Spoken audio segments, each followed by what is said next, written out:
എല്ലാവർക്കും നമസ്കാരം. ഇന്ന് നമ്മൾ കേരളത്തിലെ സ്വയംഭൂവായ ഏക ശ്രീ മഹാലക്ഷ്മി ക്ഷേത്രത്തിലാണ് ഉള്ളത്. കേരളത്തിൽ എന്നല്ല, ഭാരതത്തിൽ പോലും അത്യപൂർവമായാണ് ശ്രീ മഹാലക്ഷ്മി ദേവി പ്രതിഷ്ഠയുള്ളത്.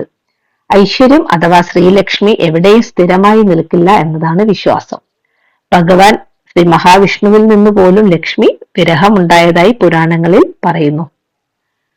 കേരളത്തിലെ സ്വയംഭൂവായ ഒരു ക്ഷേത്രാണിത്. തൃശൂർ നഗരത്തിൽ നിന്ന് 8 കിലോമീറ്റർ തെക്കോട്ട് മാറി ഇരിഞ്ഞാലക്കുട റൂട്ടില് ചൊവ്വൂർ ഗ്രാമത്തിൽ ഐശ്വര്യത്തിന്റെ നിറകുടമായി അമൃതവർഷിണിയായി ശ്രീ മഹാലക്ഷ്മി അമ്മ സ്വയംഭൂവായി ആണരുളുന്നു.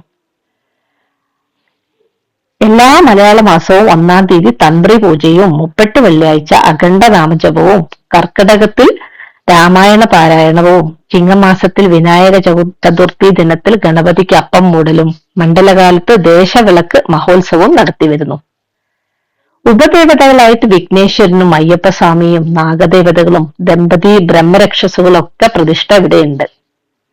സ്ത്രീ സൂക്തം, ഐക്യമത്യം, ഭാഗ്യസൂക്തം എന്നീ പുഷ്പാഞ്ജലികളും നെയ്വിളക്ക് എന്നിവയും, ദാരിദ്ര്യ ദുഃഖശമനത്തിന് ശ്രീ ലക്ഷ്മി പൂജയും, സർവാവിഷ്ട സാഫല്യത്തിന് ശ്രീ ലക്ഷ്മി കുബേര പൂജയും ഇവിടെ വിശേഷമാണ്. ശ്രീ ഗണപതിക്ക് അഷ്ടദ്രവ്യ മഹാഗണപതി ഹോമം, അപ്പം മൂടൽ ചെയ്യാറുണ്ട്. ശ്രീ അയ്യപ്പസ്വാമിക്ക് നീരാഞ്ജനം. വഴിപാടൊക്കെ നമുക്ക് ഓൺലൈനിൽ ബുക്ക് ചെയ്യാവുന്നതാണ് കേട്ടോ. അപ്പം നമ്മൾ ഈ ലക്ഷ്മി ദേവീനെ പൊതുവെ ഒരു പ്രതിഷ്ഠകളൊന്നും നമ്മൾ കാണാറില്ലല്ലോ. പക്ഷെ ഈ ഒരു ക്ഷേത്രത്തിൽ വന്ന് ഞങ്ങൾ തൊഴുതപ്പം ഭയങ്കര പോസിറ്റീവായ അനുഭവം ഉണ്ടായിട്ടുണ്ട് കേട്ടോ. പിന്നെ ഏതമ്പലത്തിൽ പോയാലും നമുക്ക് അവിടുത്തെ ഒരു അറ്റ്മോസ്ഫിയർ എന്ന് പറഞ്ഞു കഴിഞ്ഞാൽ നമുക്കൊരു പോസിറ്റീവ് തന്നെയാണ്. അപ്പം അത് ഇവിടെ എനിക്ക് കൂടുതൽ ഫീൽ ചെയ്തതായിട്ട് തോന്നി. അപ്പൊ അതിന്റെ തൊട്ട മുന്നിൽ തന്നെ വേറൊരു ക്ഷേത്രമുണ്ട്. അപ്പൊ അവിടെ അന്ന് എന്തോ ഉത്സവത്തിന്റെ കുറെ കാര്യങ്ങളായിരുന്നു. അപ്പൊ ഞങ്ങൾ അവിടെയും കൂടെ കയറി ഒന്ന് തൊഴുതു. അങ്ങനെ സുഖമായിട്ട് ലക്ഷ്മി ദേവിനെയൊക്കെ കണ്ട് കുറച്ച് വഴിപാടുകളൊക്കെ ചെയ്ത് ഞങ്ങൾ തിരിച്ചു പോന്നു.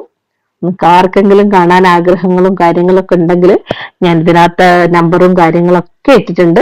നിങ്ങൾക്ക് അത് ചെക്ക് ചെയ്ത് ഇനി വഴിപാടുകൾ ചെയ്യണമെങ്കിൽ ചെയ്യാം, വന്ന് തൊഴണമെങ്കിൽ തൊഴാം. അപ്പം ഇനി ഒരു വീഡിയോയിൽ വരുന്നവരെ എല്ലാവർക്കും